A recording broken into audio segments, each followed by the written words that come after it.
Hey, this is Kevin with All-Star Medical, and today we're going to talk about troubleshooting lift chairs. One of the most common things that we run across are people will say that their chair will not rise up anymore. There's a couple factors that can play into that, but one of them that we want to show you is the most common would be how the motor is mounted. So the motor mounts in two places on a lift chair. You've got it mounted down here on the frame, and then up top here underneath, it's mounted to the frame as well. One thing about that, that's considered the fork head. We have had occasionally where that black piece right there can break. Typically, that is from a lift chair being used inappropriately. It can sometimes crack where people have landed on it wrong, or they're over the weight capacity, or a few features like that. But that's the most common reason it's not going to go up or down, or somehow this come loose, which is very difficult because it's got a pin and it's locked in. That is almost impossible to come out on its own unless somebody has played with it or messed with it. You occasionally can have a motor that will go out or something like that, but more commonly is that fork head on top breaks.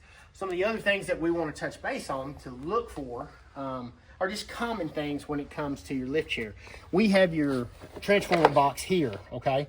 And in this case, this one has two different sides that can come apart, all right? They're lit up and they're green. If they're not lit up, then that means something's going on. It's the most simple thing a lot of times. When we call and we talk to our customers, the first thing we ask them is, hey, let's make sure it's plugged into the wall. Let's make sure all the connectors are done. And little factors like that really do play in. Like this one here, you'll notice it can come off on both sides. But one thing that's nice about this one is it has a lock on this connector. So that's very unlikely for that one to come out.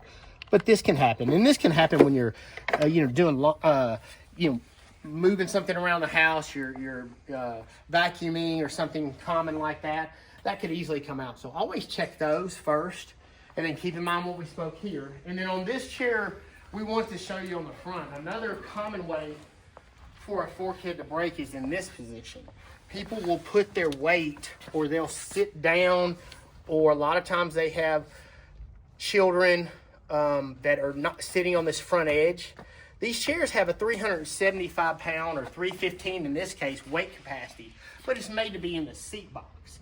It's not made to be sitting right here. So keep that in mind. If you're doing this and you're trying to get back in the chair, or somebody jumps on this, that fork head at the top can easily break. So I hope these little common things help out. This is something when we talk to our customers are the questions that we ask, and maybe this can help you resolve an issue quicker. So if you do need service on your lift chair, you can get some help there. As always, if you ever need a lift chair, please feel free to come see us at allstarmedicalusa.com. We'd be glad to help. You can also call us at 615-730-9438. And as always, have a great day. Thank you.